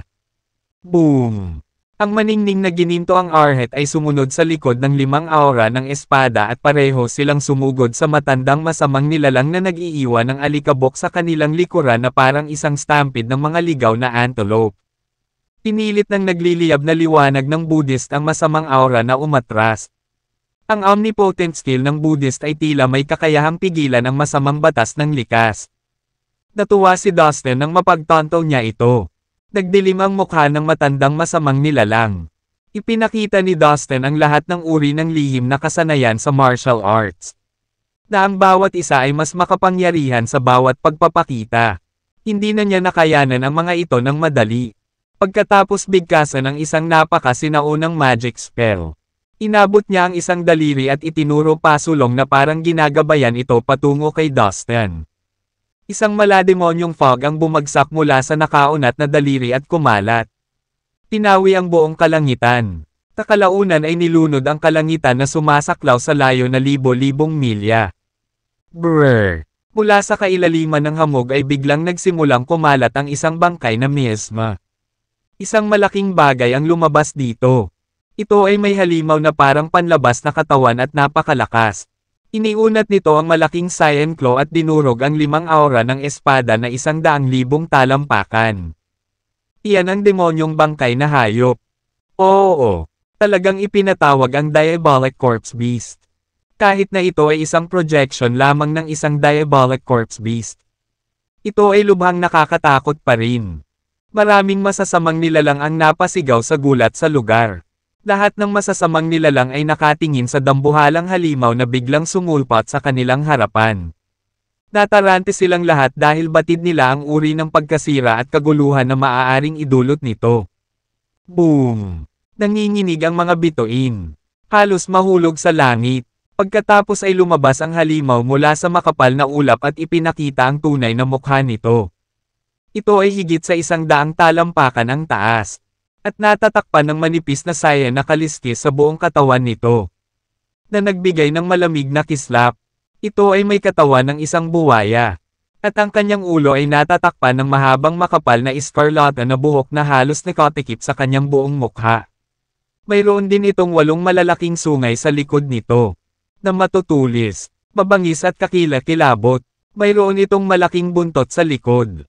Na halos 100 talampakan ang haba. Mayroon itong malalaking columnar legs na may kakaibang istruktura ng paa. Nakahawig ng isang elepante. Ang mga paa na espesyal na ginawa para sa ligtas na paggalaw sa hindi pantay na lupain ay gumawa ng isang mabigat at malakas na tunog. Na may dagandong sa walang laman sa ilalim ng mga paa nito. Ang mga kamay nito ay isang pares ng cyan dragon claws. Ingat ka, Dustin! Tigaw ng 8 Stone Saints. Ang Diabolic Corpse Beast na ito ay kakaiba at kakilakilabot. Hindi katulad ng anumang nakita nila noon. Natural na nag-aalala sila sa kaligtasan ni Dustin. Don't worry. Kaya ko naman. Tumango si Dustin. Dustin, patay ka na. Kung may huling hiling ka, baka mapagbigay ako para pagbigyan sila. Tinitigil ng matandang masamang nilalang si Dustin na may mapaglarong ngiti. Isang makabasag tainga na putok ang narinig. Ang Diabolic Corpse Beast ay agad na sinugod si Dustin ng walang babala. Na kumikilos na parang isang mabangis na halimaw na ang lakas ng loob nito. Agad silang lumapit sa isa't isa. Lumitaw ang mga asul na spark. Na mga indikasyon ng lakas ng epekto nito. That is the Diabolic Corpse Beast. Yes, the Diabolic Corpse Beast has actually been summoned. Pagkatapos ay ginamit ni Dustin ang mga galaw mula sa 18 Arhat formula ng paisa-isa. Maraming mga gintong Arhat ang lumitaw at sunod-sunod na lumapit sa demonyong bangkay na iyon. Kahit na ang lakas ng Diabolic Corpse Beast ay nakakatakot, mayroon pa ring bagay na makakapantay sa lakas nito. Ang 18 Arhat formula, isang omnipotent Buddhist skill, ay parehong makapangyarihan at nagkaroon ng suppressive effect sa masamang batas. Iyon ay batas lamang ng kalikasan. Naging matindi ang laban. At gaya nga ng kasabihan. Kapag lumaban ang mga elepante ay ang damo ang nagdusa. Kaya lahat ay lumayo sa fighting arena dahil masyadong mapang-api ang energy na ginagawa ng dalawang kalaban. Sa wakas, ginamit ni Dustin ang kanyang kakayahan sa paggalaw ng katawan at direktang sumugod sa gilid ng matandang masamang nilalang. Nagsimula ang malapitang labanan sa pagitan ng magkabilang panig. Tila ay mahusay na magkatugma sa lakas. Di ba sabi mo kanina mo pa ako gustong patayin? Matandang geezer. Well, eto ako at parang kulang ka lang sa effort. Tigaw ni Dustin. Dustin, huwag kang masyadong mayabang. Papatayin kita ngayon. Itinggal ng matandang masamang nilalang. Na malungkot ang mukha. Sa buong bilis, tumugod sila sa kailaliman ng mga bituin. At isa-isang pinasabog ang madilim at lantang mga bituin sa kanilang labanan. Ang mga pira-pirasong bituin ay tumalsik sa buong kalangitan na parang makulay na confetti. Old bastard! Ikaw ang mamamatay ngayon. Angal ni Dustin. How dare you try to kill me? Are you kidding me? Ang matandang masamang nilalang ay umungal. Na magulo ang buhok. At kulubot ang kanyang damit na nagmukhang baliw. Mumisi si Dustin. Pagkatapos ay pinakawalan niya ang demonyong avatar. Bush! Dumitaw sa tabi niya ang malademonyong avatar. Swoosh! Ang madilim at kakaibang ron ay naging mga itim na snowflake at natakpan ang buong mabituing kalangitan sa isang iglap. Taglit na natigilan ang matandang masamang nilalang. Ito ang World Sealing Tubod Magic ng ika-6 na antas na pinakawala ng demonyong avatar. Tinamantala ni Dustin at ng demonyong avatar ang pagkakataong ito habang ang matandang masamang nilalang ay nalilito pa rin at biglang sumugod. Pinasag nila ang katawan ng matandang masamang nilalang sa isang iglap. Humph! Maraming pagsubok at paghihirap ang pinagdaanan ng katawan ko. Kahit isang patak na lang ng dugo ang natitira. Mabubuo pa rin ang katawan ko. Ang dagandong mula sa matandang masamang nilalang na iyon ay narinig mula sa lumilipad na mga labi ng kanyang laman at buto. Ito ay isang universal na kinikilalang katotohanan na inilapat para sa parehong mga magsasaka ng tao at mga mandirigma mula sa ibang mga lahi.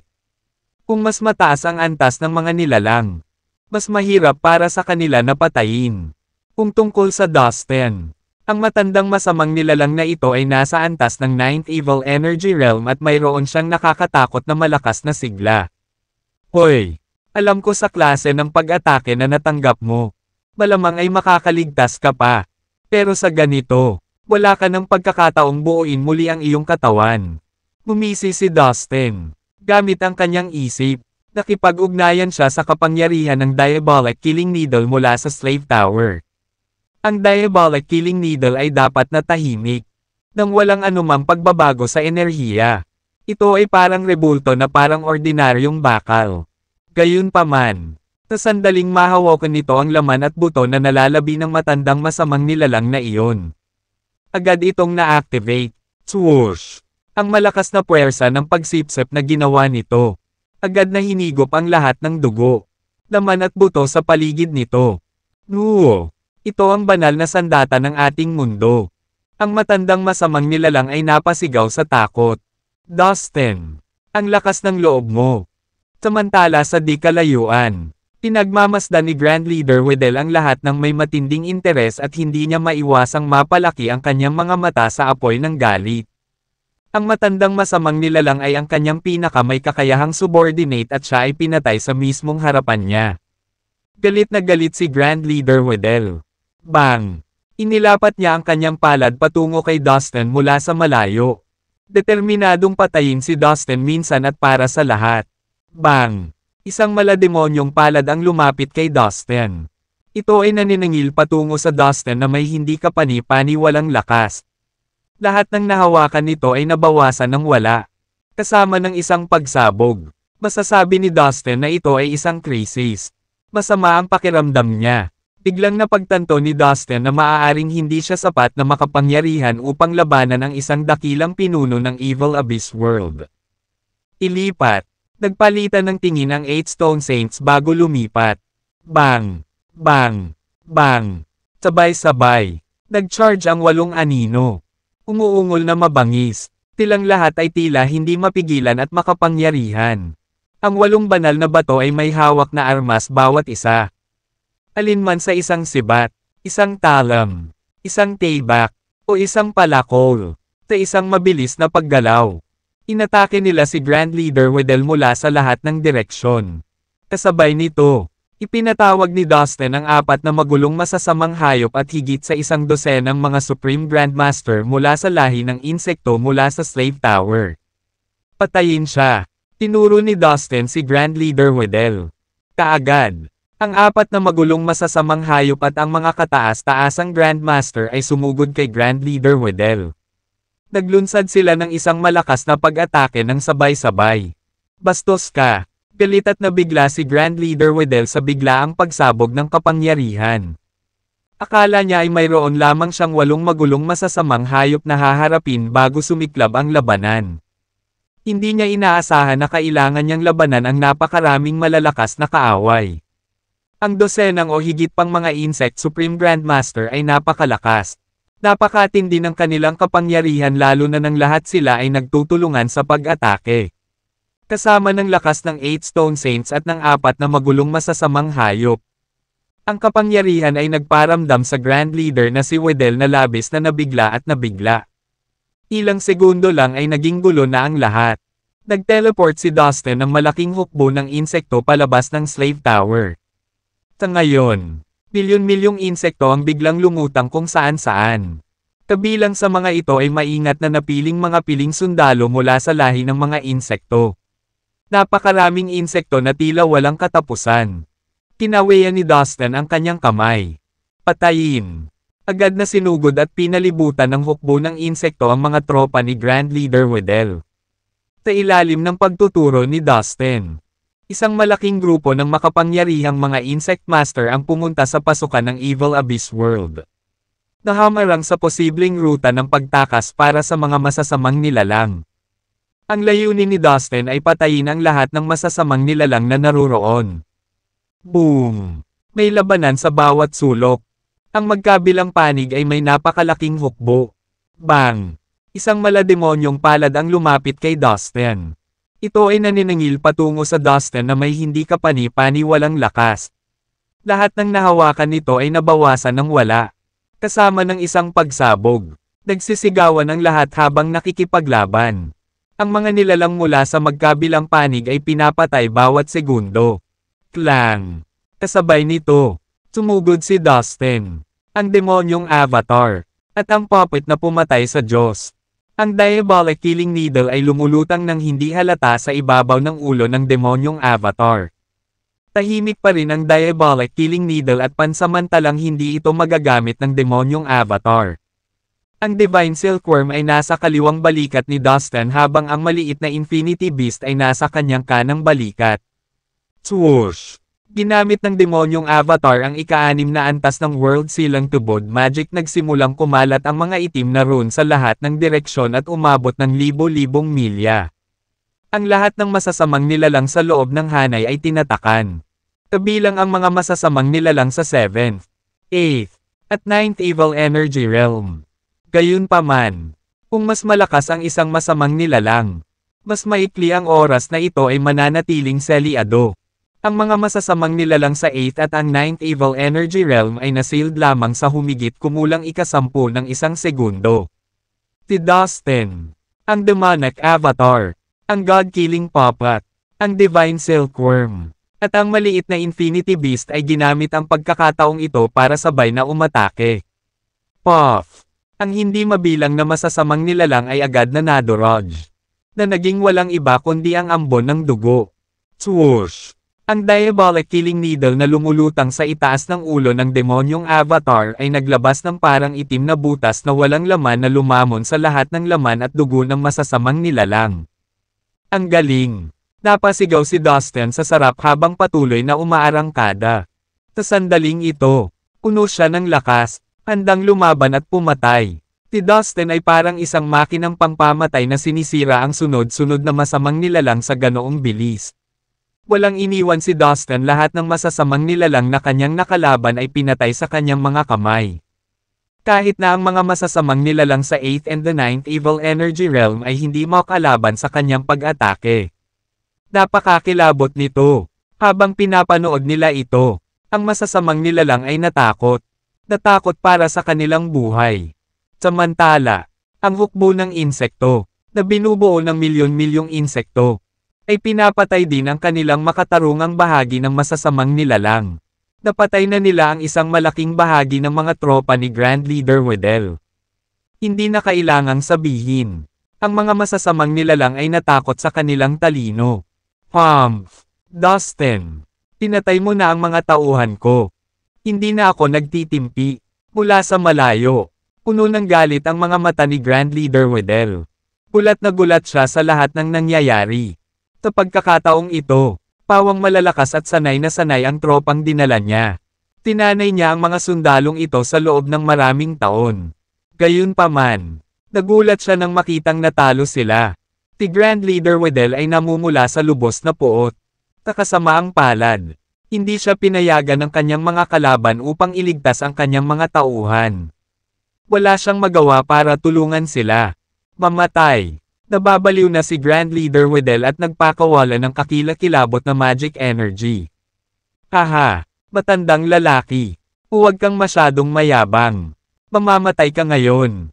Tiasa ng 8 Stone Saints ay tumawa ng baliw. Patayin. Ang iba pa sa mga magsasaka ay umungal. Walang takot. Haha. Magpaalam na kayong mga masamang clown. Si Dustin ay isang killing machine gamit ang kanyang martial arts skills. Lumundag siya pasulong. Handang umatake. Ang demonic avatar. Ang god-killing puppet. Ang maliit na infinity beast. At ang divine silkworm ay lahat ay napakalakas. Ang larangan ng digmaan ay puno ng mga katawan. Ang mga katawan ng masamang nilalang ay ginutay gute at itinapon kung saan-saan. Isang malakas na amoy ng dugo ang bumulwak. Nakakasuka. Maya-maya, nakaramdam ng pagod si Dustin. Hindi na niya maalala kung ilang masasamang nilalang ang napatay niya. Ang diabolic killing needle sa itaas ng demonyong avatar ay patuloy na gumagawa ng parang itim na butas na walang laman na lumalamon sa dugo at laman ng mga demonyo. Sa wakas, sa isang punto, ang masamang enerhiya na hinigop ng diabolic killing needle ay tila umabot sa kritikal na punto. May nangyayari. Boom! Mabilis na kumalat ang isang mabangis at masamang aura. Ang diabolic killing needle ay lumaki sa isang iglap. Palaki ito ng palaki. Ilang sandali pa. Ang laki ng diabolic killing needle ay wala na sa mundong ito. Ito ay humigit kumulang 6 na milyong talampakan. Ang lapad nito ay higit sa 100,000 talampakan. Nakatayo na parang isang malaking haligi. Nakaunat ito sa langit. Hindi nagtagal. Pinalot ito ng isang dark magic hurricane at nagsimulang umihip ng malakas. Nagsimulang manginig ng husto ang langit. Nagsimulang gumuho ang espasyo sa paligid. Sa sandaling ito, lahat ay nakatingin sa diabolic killing needle. Nagsisimula ng magbago ang ating banal na sandata. Makahulog ang tinitigan ni Grand Leader Wedel ang diabolic killing needle. Atin na yan. Dapat ibalik yan. Dustin, ibigay mo. Umungol si Grand Leader Wedel. Nagwawala na siya. Baliw ka ba? Ngumisi si Dustin.